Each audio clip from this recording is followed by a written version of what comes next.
Alhamdulillah, Alhamdulillah,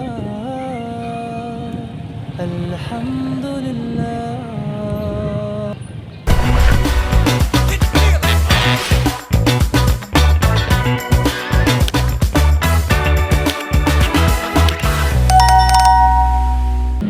Assalamualaikum warahmatullahi wabarakatuh. Masih bersama saya Idoy di History Motovlog.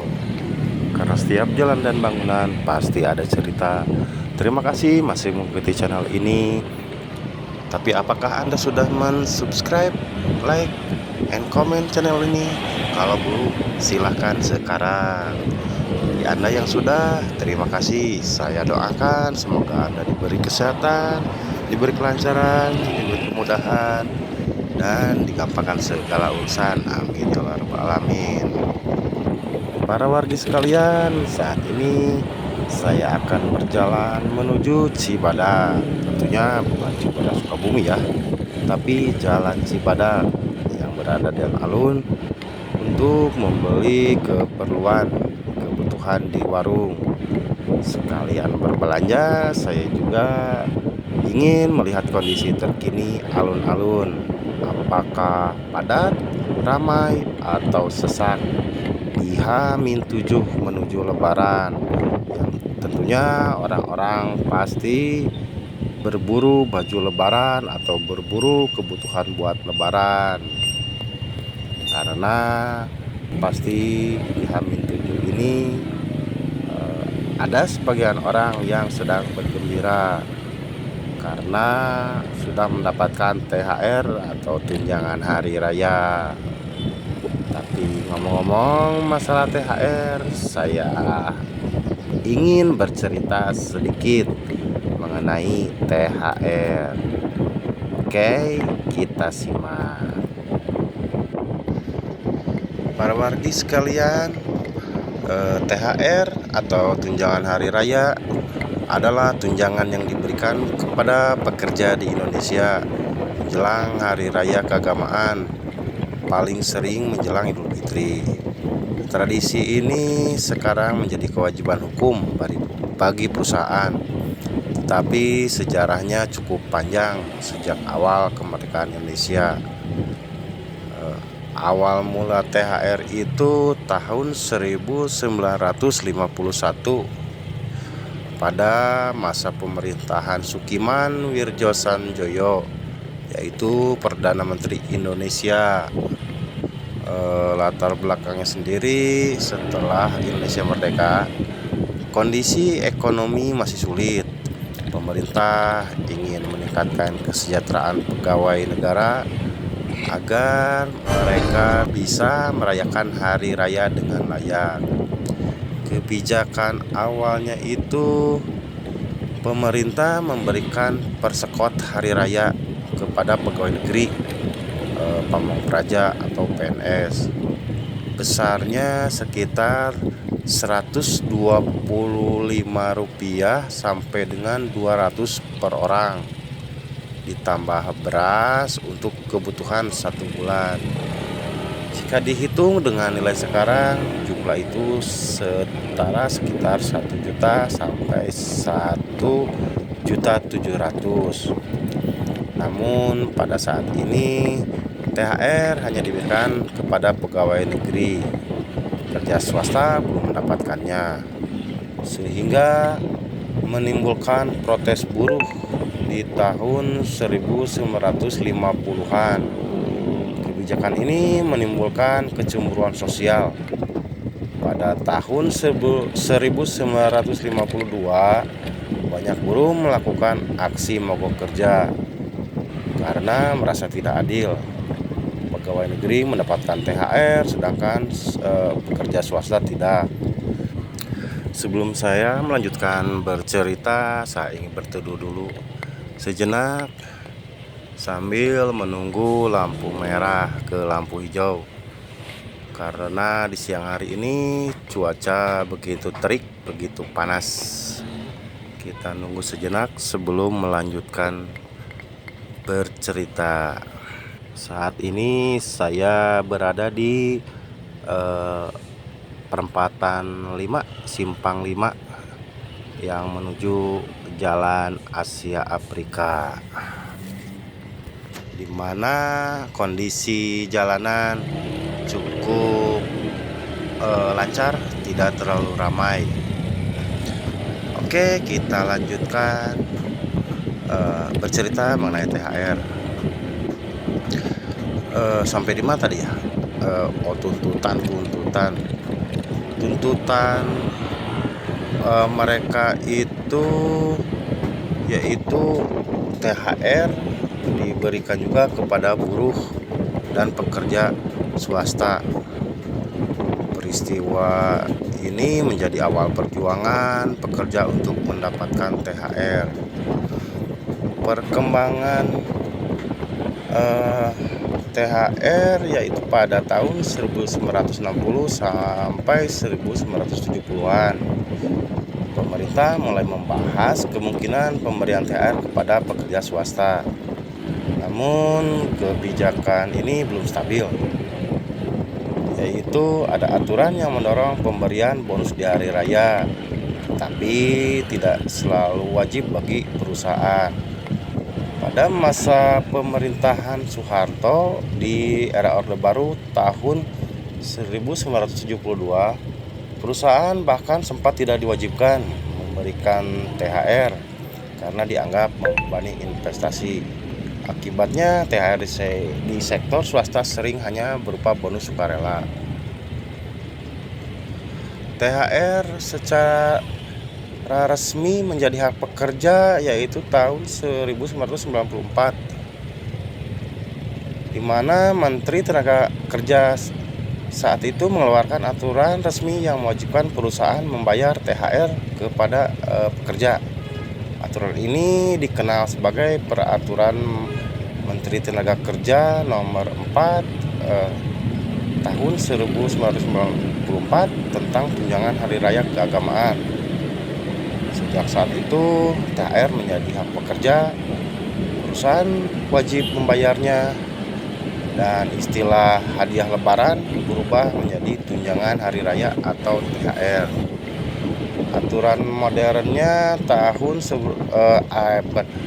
2016 sampai sekarang, pemerintah memperbaharui aturan itu melalui Peraturan Menteri Tenaga Kerja Nomor 6 Tahun 2016. Isinya antara lain pekerja yang sudah bekerja minimal 1 bulan berhak mendapatkan THR. Jika bekerja 12 bulan atau lebih, THR 1 bulan gaji penuh.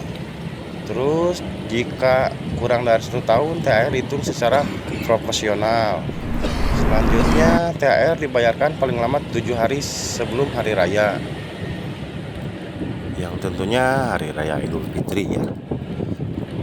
THR kini menjadi budaya di Indonesia.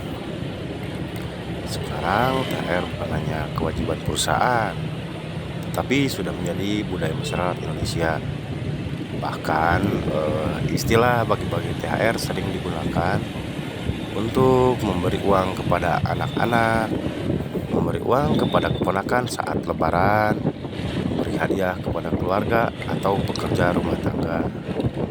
Tradisi ini hanya di Indonesia dan sangat terkait dengan budaya berbagi saat hari raya. Sedangkan tujuan dan makna THR itu sendiri yaitu meningkatkan daya beli dan kesejahteraan pekerja menjelang hari raya keagamaan, menjadi bentuk apresiasi atau bonus dari pemberi kerja atas kinerja pekerja. Selanjutnya menjadi hak normatif pekerja yang wajib dipenuhi, di mana perusahaan yang melanggar dapat dikenakan sanksi. Para wargi, saat ini saya berada di Jalan Asia Afrika. Kita belok kiri menuju Jalan Autista. Sebenarnya untuk ke Jalan Cibadak berada di depan sebelah kanan, tapi kita akan menyusuri dulu Jalan Autista ini. Di sebelah kiri jalan dalam Baum, lihat parkiran motor yang membludak ke jalan raya. banyak orang-orang yang berbelanja kebutuhan baju lebaran, sehingga menyebabkan jalanan jadi padat, jadi macet di Jalan Otista ini. Kita lanjut perjalanan kita menuju Jalan Kepatihan. Biasanya jalan ini tidak terlalu ramai oleh pengendara, mungkin karena hari Sabtu dan waktunya berbelanja, jadi banyak orang-orang yang keluar untuk belanja. Bahkan kita mau belok ke yang Kepatihan pun terhambat oleh banyaknya volume kendaraan.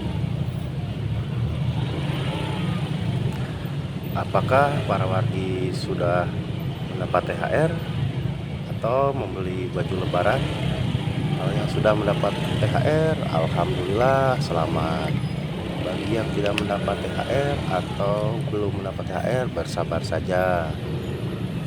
Seperti saya yang sudah mendapat THR, tapi cuman ya segitu juga, alhamdulillah baru tahun ini mendapat THR seperti itu. Kita bersabar saja, kita terima saja, mudah-mudahan kedepannya ada kabar yang lebih baik. Kita lanjutkan perjalanan kita belok kiri menuju Jalan Kepatihan. Di sebelah kiri begitu padat, apalagi toko-toko emas yang dipadati oleh pembeli ataupun penjual perhiasan. Dua toko emas di Jalan Kepatihan begitu ramai. Apakah mau membeli ataukah mau menjual, kita tidak tahu. Mungkin kalau membeli karena mereka banyak uang, mau mudik, ingin menampilkan atau memamerkan ke kampung halaman kalau mereka berhasil. Atau yang menjual perhiasan, mungkin mereka lagi butuh uang, mereka menjual dulu, siapa tahu ke depan mereka bisa membelinya. Kita lanjutkan perjalanan kita. Di sebelah kanan itu Jogja Kepatihan yang padat pengunjung. Di sebelah kiri juga itu King yang ramai pengunjung. Sekarang hari Sabtu sudah dipadati, apalagi besok minggu terakhir menuju Lebaran, mungkin akan lebih banyak pengunjung yang berbelanja kebutuhan Lebaran.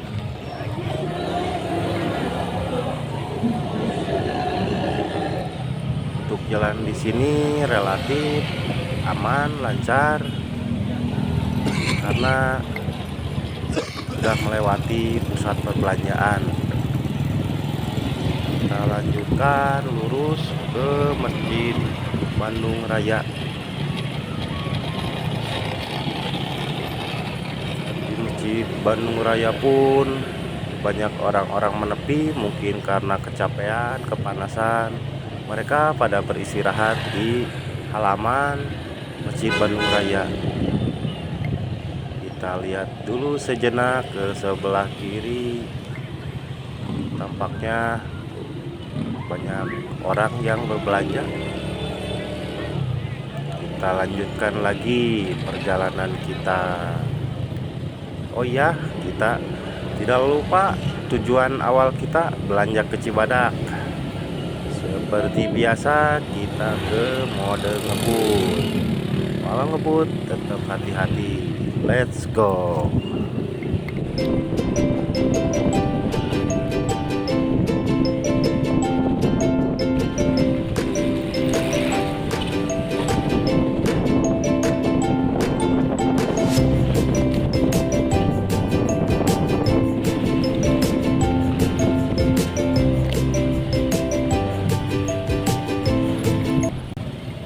Kita kembali ke mode normal. Kita sudah sampai di Jalan Cibadak. Kita kembali ke tujuan awal untuk berbelanja. Mungkin sampai di sini dulu episode kali ini. Kita sambung episode berikutnya. Terima kasih.